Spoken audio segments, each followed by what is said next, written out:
Some campers in the wilderness have horrifying encounters with bears. Bears are known to attack and consume their prey alive. They often start with the softest parts, the thighs and abdomen, leaving their victims helplessly aware of being eaten piece by piece. But today's story is even more chilling than a bear attack. It will send shivers down your spine. In April 2019, police found the remains of George Garrod in a remote mountainous area of northern Minnesota. His bones were scattered not far from his tent. Some of his femurs were snapped in half. The tent had dried bloodstains, but strangely, a hammock nearby remained untouched, looking as if it were brand new. Inside the tent, police discovered a 9mm Beretta pistol. The gun was loaded, but not a single shot had been fired. The hammock and sleeping bag was soaked in blood. Next to the pistol lay 2 fully loaded magazines. But the most baffling detail: Garrod's head was never found. George Garrod's disappearance remains an unsolved mystery. No one knows what truly happened to him that night. In October 2018, 29-year-old George Garrod, an audio recording enthusiast, decided to venture into northern Minnesota's wilderness alone. He planned to spend an extended period camping there. Garrod hailed from Moriarty, New Mexico. He was a seasoned outdoorsman, having spent over a decade exploring forests in Kentucky and upstate New York. He was what you'd call a camping fanatic. In late September 2018, Garrod returned to New Mexico to visit his father and 5 brothers. He stayed home for a few months, reconnecting with family. Then, he bid them farewell, sharing his excitement about a fantastic camping spot he'd found. His family didn't object. They knew Garrod had loved adventures since he was young. As a child, he was energetic and fearless, enjoying shooting games and even crafting ghillie suits by hand when he was just 11 or 12. By late October 2018, Garrod entered the vast forests of Superior National Park. This expansive wilderness is filled with rivers, lakes, and unforgiving weather. It's also teeming with wildlife. The first signs of trouble came when 2 forest rangers stumbled upon Garrod's tent during a routine patrol. The tent was set up in an extremely remote spot. Nearby, they spotted bloodstains. Realizing the gravity of the situation, the rangers immediately contacted the authorities. On their way to the scene, the police found Garrod's pickup truck parked at the base of the mountain. Inside the truck, they discovered black plastic bags filled with supplies for the winter. When they reached Garrod's campsite, they found it buried under snow. The first clue they uncovered was a bloodied scrap of fabric. It appeared to be a torn piece of a sleeping bag with visible bloodstains. To the north of the camp was where Garrod's sleeping bag had been. To the south was a leather jacket, half buried in snow. Inside the tent, more evidence of a struggle emerged. Personal belongings were scattered everywhere, and a hammock inside the tent was soaked with blood. Beneath the hammock, police found a 9mm handgun. The gun was loaded and ready to fire, yet no shots had been discharged. Apart from Garrod's personal items, the authorities found no significant leads. With winter snow still covering the area, they decided to wait until spring to resume the search.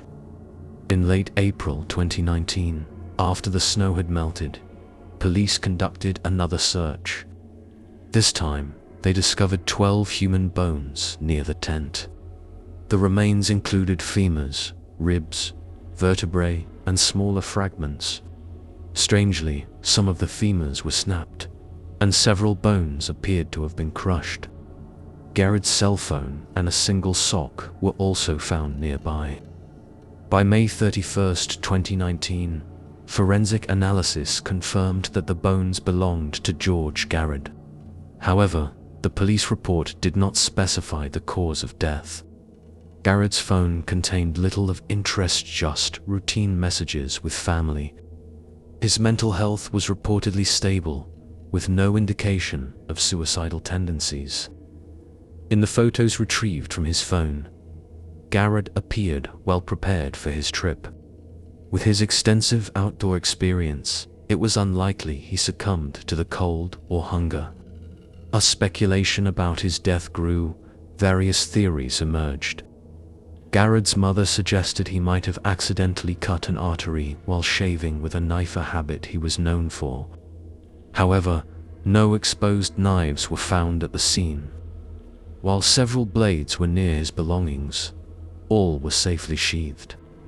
Another theory proposed that Garrod was attacked by a wolf pack, but this idea was quickly dismissed. The police report noted that wolf activity was rare in the area where Garrod camped. Moreover, over the past 20 years, there had been only 2 recorded wolf attacks in all of North America. With a firearm and years of outdoor experience, Garrod would have been capable of defending himself against wolves or bears.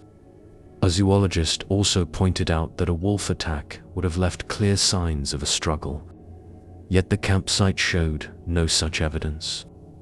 These theories only deepened the mystery of Garrod's death, turning it into a perplexing cold case. Years later, a chilling theory surfaced online. Some speculated that Garrod might have been killed by Bigfoot. This idea gained traction when a user uncovered 2 videos from Garrod's social media. In one of the videos, an unidentified humanoid figure appeared to be lurking near Garrod's campsite.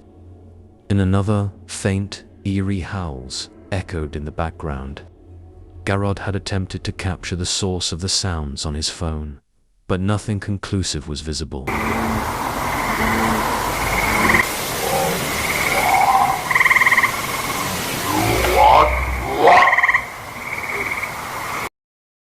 This creature seemed highly intelligent, capable of hiding itself while silently observing Garrod's every move. In another video, Garrod documented himself inside the tent, where he heard the same eerie howling once again. The sound was faint but haunting, echoing through the stillness of the night. Garrod's voice in the recording hinted at unease, as if he sensed something watching him from the shadows. Despite his extensive camping experience, it was clear this situation was unlike anything he had encountered before.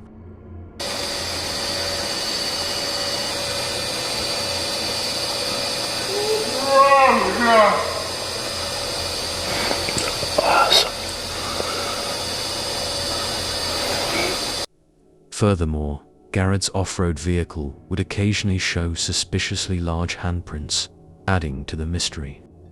But the most direct evidence remains the broken femurs and shattered bones. Such damage could only be inflicted by a creature with the dexterity of hands and immense physical strength. Reconstructing the possible scene, Garrod may have heard the creature approaching his tent once again, possibly lured by the scent of food from his campsite. Panicked, Garrod likely grabbed his gun and chambered a bullet. But as mentioned earlier, this creature was intelligent and knew how to stay hidden. In the darkness, Garrod was unable to spot the monster, leaving him unable to fire. When he stepped out of the tent to investigate, the creature may have launched a sudden attack. With overwhelming strength, it broke Garrod's femurs and dragged him away. This could explain why the gun was found loaded but never fired. The lack of signs of struggle at the scene also suggests the creature swiftly overpowered him and removed him from the campsite. Later, it's possible Garrod endured unimaginable torment before his body was dismembered, with scavenging animals scattering his remains, explaining why no skull was ever found. Of course, this remains speculation. It's unclear if Garrod had any interest in Bigfoot. A rational person wouldn't willingly seek out such a beast.